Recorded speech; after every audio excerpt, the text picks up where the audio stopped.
with the newest season of Cobra Kai just coming out, we have the return of Terry Silver, and of course, you may not know this, but I actually think Karate Kid 3 is probably my favorite of the original trilogy, and I liked Terry Silver as a villain. He was a good villain to have, and the actor Thomas Ian Griffith actually has a similar martial arts origin in the sense that he did Kenpo first, and he moved on to Taekwondo and some other things as well. But because he's an East Coast guy, originally an East Coast guy, there's a good chance that his whatever Kenpo school, which has never been named to my knowledge, there's a good chance that his Kenpo school was coming through the George Pisare lineage, or even Nick Serio, because Nick Serio was finally getting himself up and running and established, during that time, and that's pretty cool.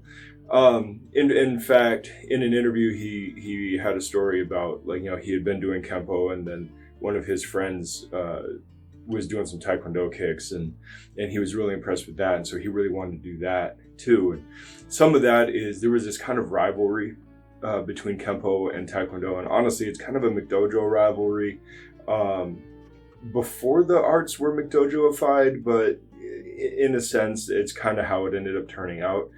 But Taekwondo is famous for its legs, for its kicks. I mean, they basically box with their legs, and like when we do savate, we kind of fence with our legs, and Taekwondo is more like boxing with the legs. It's no doubt they have some of the best kicks, but Kenpo is known for, other than having maybe way overcomplicated techniques, Kenpo is just known for having rapid hands, a little more on the kung fu side of things rather than the traditional karate side of things. Although Nick Serio also had rank and experience in judo and jiu-jitsu, and so that stuff made its way into his Kenpo. So there's that side of it. But the lineage is almost immaterial, and I've done a couple of different lineages of Kenpo, which is all fine. I've done some of the Ed Parker stuff, I've done some of the Nick Serio derived stuff, and and then I did another offshoot which wasn't very good at all, and I didn't stick around because it wasn't good. But I tend not to rank that one too much. But here's the interesting thing about Kenpo, right? And this video is designed as kind of a love letter, if a bit of a criticism of Kenpo. When we look at Kenpo's origin, James Mitosa, when he started teaching in Hawaii, he was one of the first, if not the first, to start teaching karate here in the States. And, he went through calling his art multiple different things, and he's of questionable origin and all of that stuff.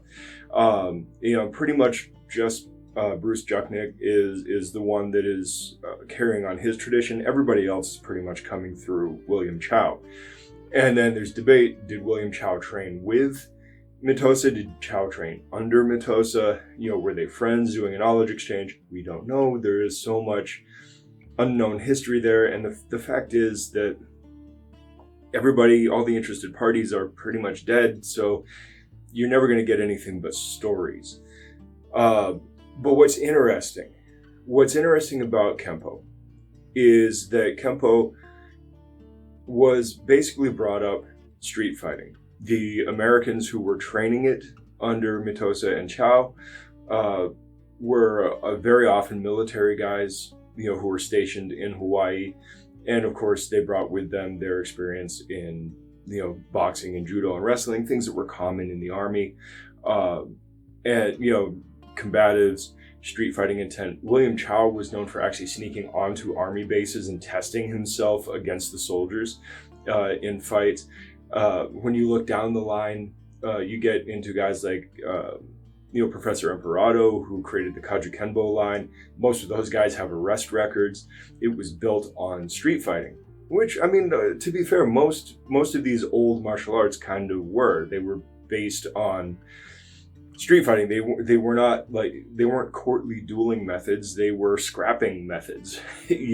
Whether they were designed against banditry, or just kind of local self-defense or whatever. You look at that stuff, and that's what it is. And somewhere along the line, right, the military guys, the street fighting guys, sometimes one and the same, they started fading out, and the civilian life took over, and the civilians who weren't fighting, who weren't scrapping, kind of stripped out some of the more brutal stuff. The more commercially minded people started stripping out some of the stuff, and now you have this kind of defanged Kenpo of today. And I think one of the biggest problems with Kenpo is the over-reliance on memorizing things. Now, if you ask an Ed Parker guy, they'll say, well, here's the curriculum stuff, and you memorize that for your ranking and all that. But then in Ed Parker's theory is then you kind of treat it like diagramming sentences and doing math problems, where you have, additions and subtractions, you have substitutions, prefixes and suffixes, where you take those ideas and input new variables, remove variables, things like that, which is a fine way to do things. The problem is that in my almost decade of traditionally doing Kenpo, we didn't really get there. It was always just memorize, and then like once a week we'd spar. And that's okay, but you never really got into the being able to blend the free sparring and the drilling, because there was no intermediate junction between the two. And so while Kenpo can still maybe teach you to move fairly well, it doesn't have that same attitude, that same ethos that it did back in the day, and it's a shame, right? And these days I don't teach Kenpo. I just kind of allow freestyle impressions of Kenpo to come through the rest of my training, because I don't feel like putting on a gi most days. But beyond that, I'm much less interested in following this formal curriculum of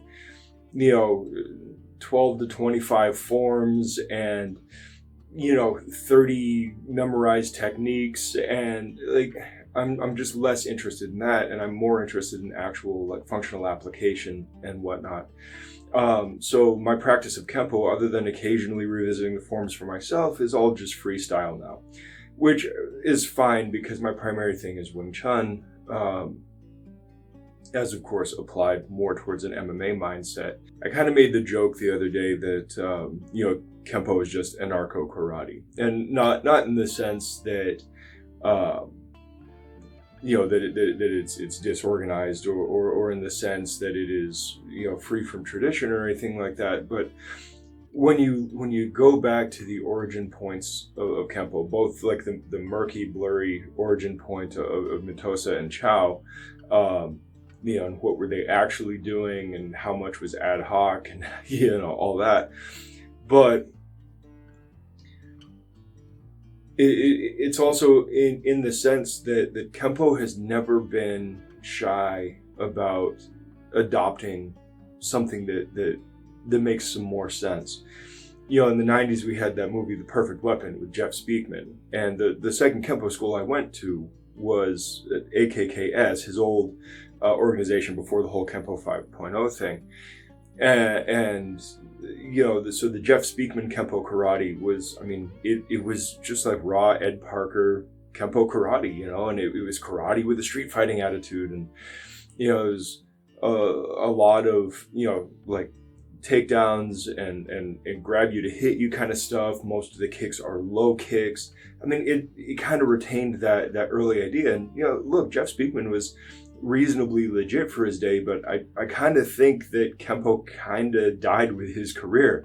By the time that you get done with, by the time Jeff Speakman just kind of failed out of acting, Kenpo had lost its teeth already, and it wasn't what it had been. And yet you still have these guys, if you listen to, Jeff Speakman did an interview with Scott Adkins, and he was talking about this stuff, and he's still praising the theory and the way that Ed Parker taught it, but yet we don't see the application of that theory in the actual schools. And it's a shame, because Kenpo is a damn fine toolbox, right? It is street fighting karate with extra kung fu. It is this cool, messy hodgepodge. And I often say, like, the best way to describe it is Chinese karate. Like, it's so kung fu heavy, but yet it's also very karate.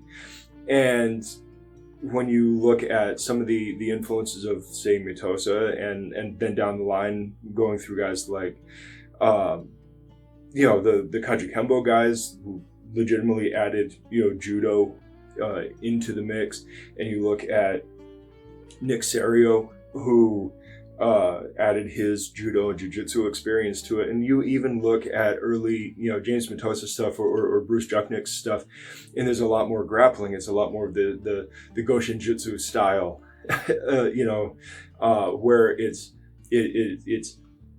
self-defense grappling, but it's also karate.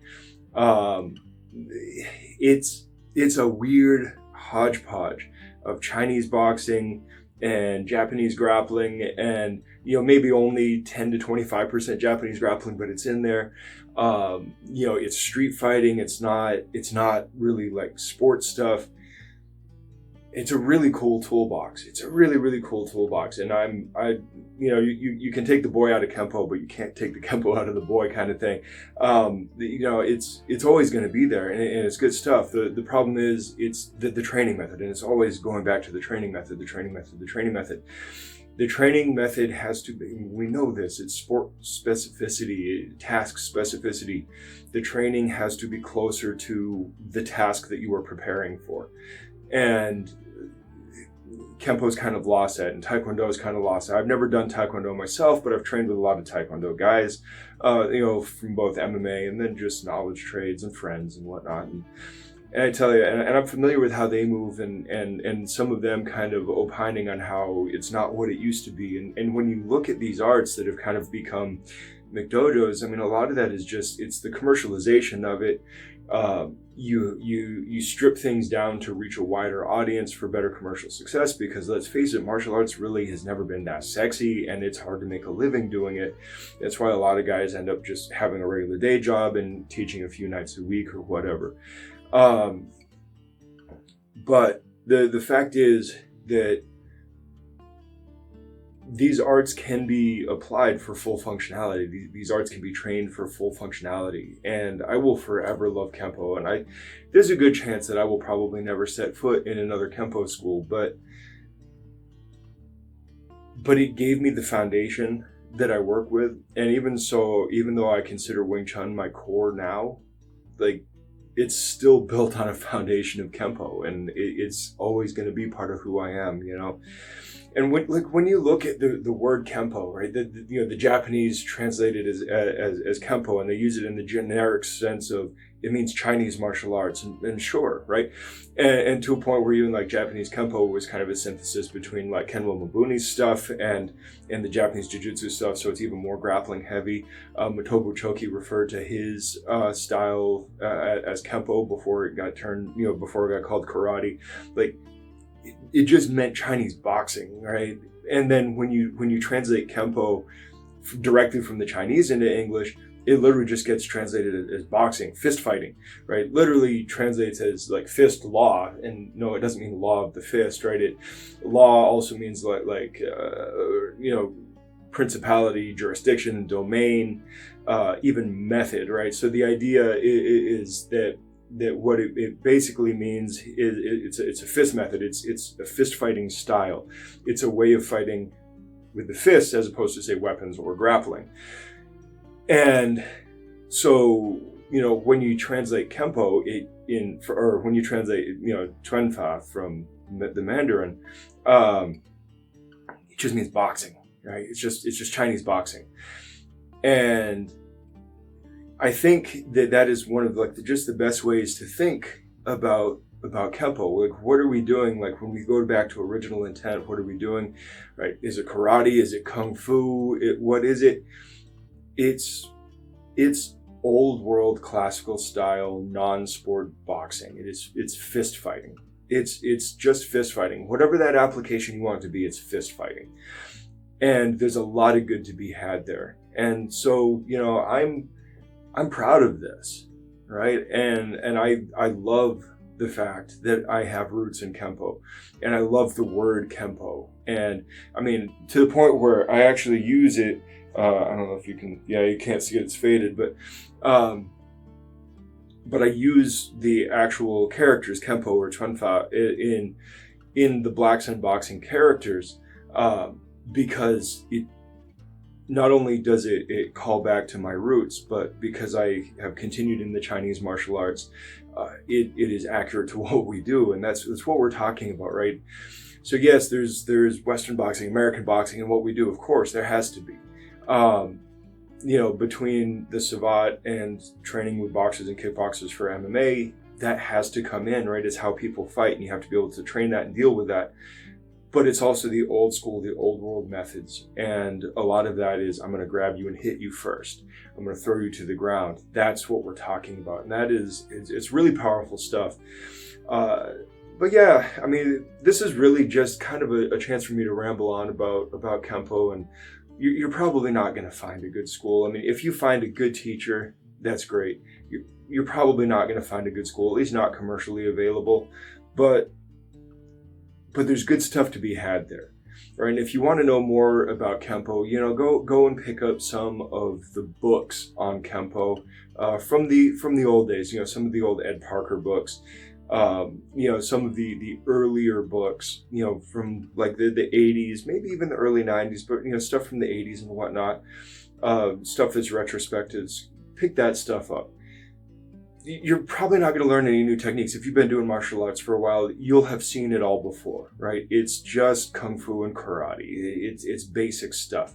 But the fact is that there's something there.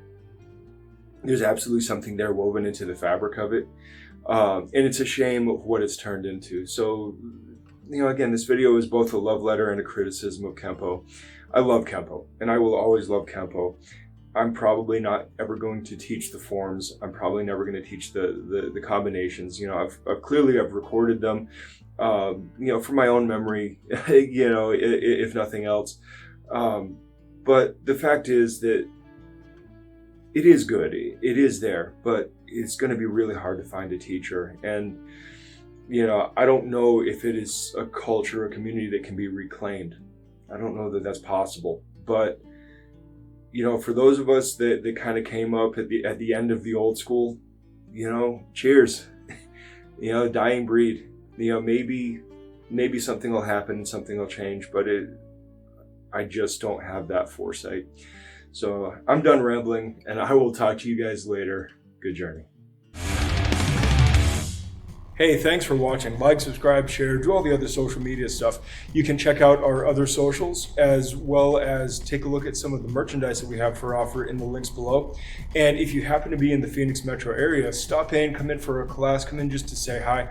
We'd love to meet you. Until next time, good journey.